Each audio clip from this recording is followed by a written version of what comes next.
Coming to a staircase, Stanley walked upstairs to his boss's office. What's downstairs, though?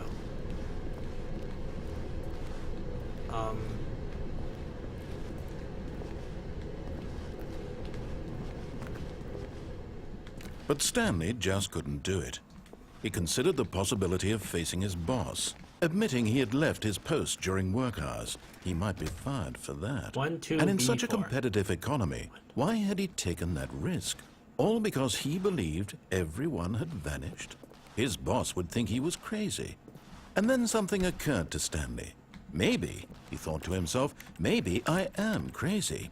All of my co-workers blinking mysteriously out of existence in a single moment for no reason at all. None of it made any logical sense. And as Stanley pondered this, he began to make other strange observations.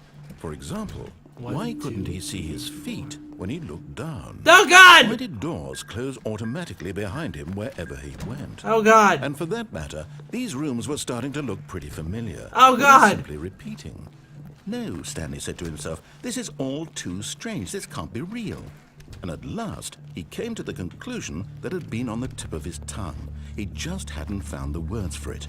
I'm dreaming, he yelled. This is all a dream.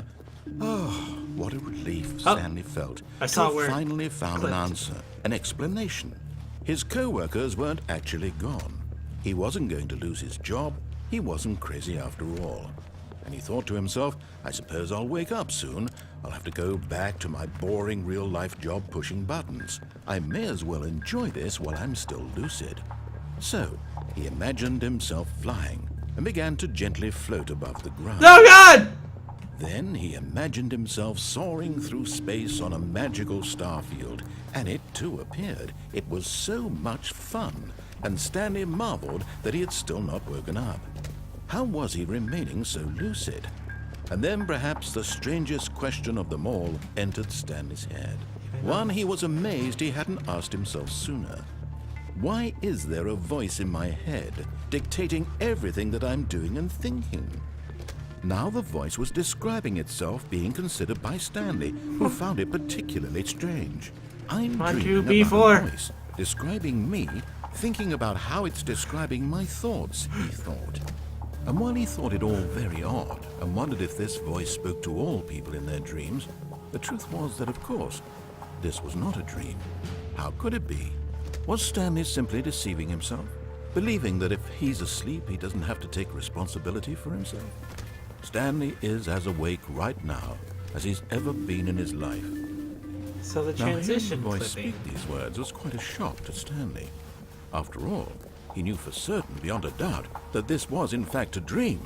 Did the voice not see him float and make the magical stars just a moment ago? How else would the voice explain all that? This voice was a part of himself too. Surely, if he could just... He would prove it.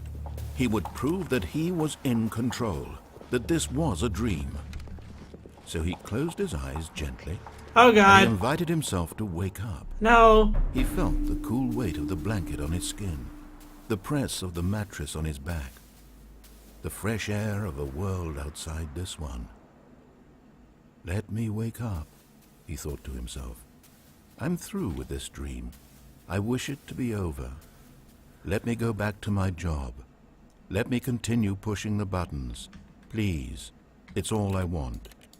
I want my apartment, and my wife, and my job. Am I married? All I want is my life exactly the way it's always been. Is Stanley married? My life is normal.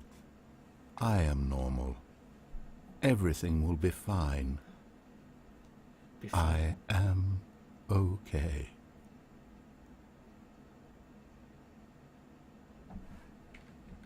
Ah, crud. Stanley began screaming. Please, someone wake me up. My name is Stanley. I have a boss. I have an office. I am real. Please, just someone tell me I am real. I must be real. I must be. Can anyone hear my voice? Who am I? Who am I? And everything went black. Huh?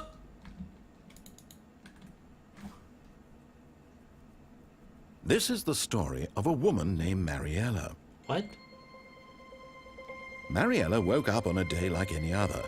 She arose, got dressed, gathered her belongings, and walked to her place of work. But on this particular day, her walk was interrupted by the body of a man who had stumbled through town talking and screaming to himself, then collapsed dead on the sidewalk. And although she would soon turn to go call for an ambulance, for just a few brief moments she considered the strange man. He was obviously crazy, this much she knew. Everyone knows what crazy people look like. And in that moment, she thought to herself how lucky she was to be normal. I am sane. I am in control of my mind. I know what is real and what isn't. It was comforting to think this, and in a certain way, seeing this man made her feel better. But then she remembered the meeting she had scheduled for that day, the very important people whose impressions of her would affect her career, and by extension, the rest of her life. She had no time for this, so it was only a moment that she stood there, staring down at the body. And then she turned and ran.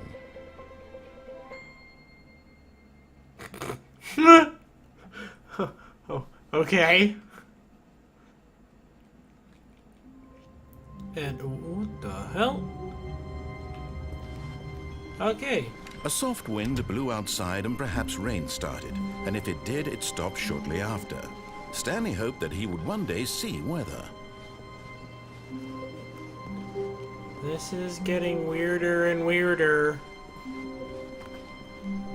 When Stanley came to a set of 2 open doors, he entered the door on his left. Let's go see the boss. This route we'll run and see the boss. Yet there was not a single person here either. Feeling a wave of disbelief, Stanley decided to go up to his boss's office. Coming to a staircase, Stanley walked upstairs to his boss's office. How do I staircase? Whoa, what the hell?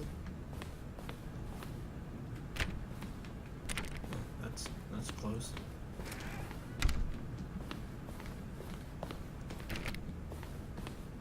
Hello, Senor Boss. Stepping into his manager's Oh, office, gosh. Stanley was once again stunned to discover not an indication of any human life. Shocked, unraveled, Stanley wondered in disbelief who orchestrated this. What dark secret was being held from him? What he could not have known was that the keypad behind the boss's desk guarded the terrible truth that his boss had been keeping from him.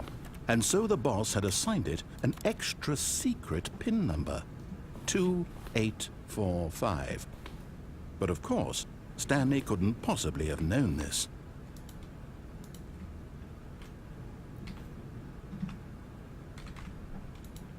How do I... Where's the keypad? Oh, there it is. Stanley just sat around twiddling his thumbs. Trying to input anything on the device was useless, since he couldn't. Yet incredibly, by simply pushing random buttons on the keypad, Stanley happened to input the correct code by sheer luck. Amazing. He stepped into the newly opened passageway.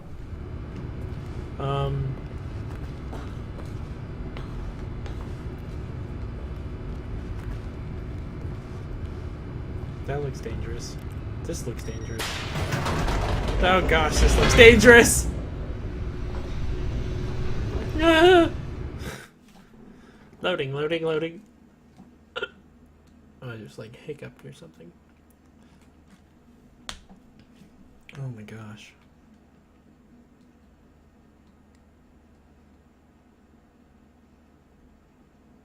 Descending deeper into the building, Stanley realized he felt a bit peculiar.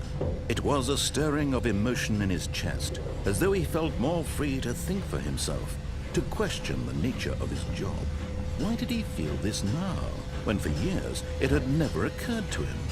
This question would not go unanswered for long. Or would it? Oh, the elevator broke.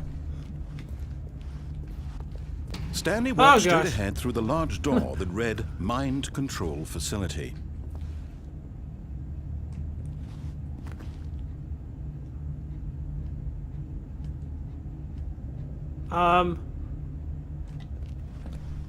Escape.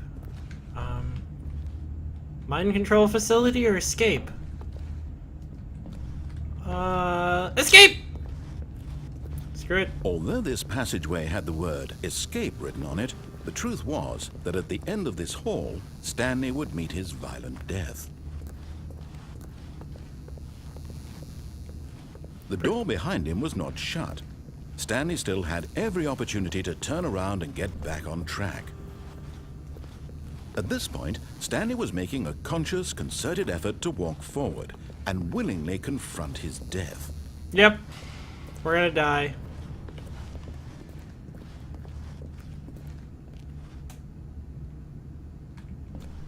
Banzai!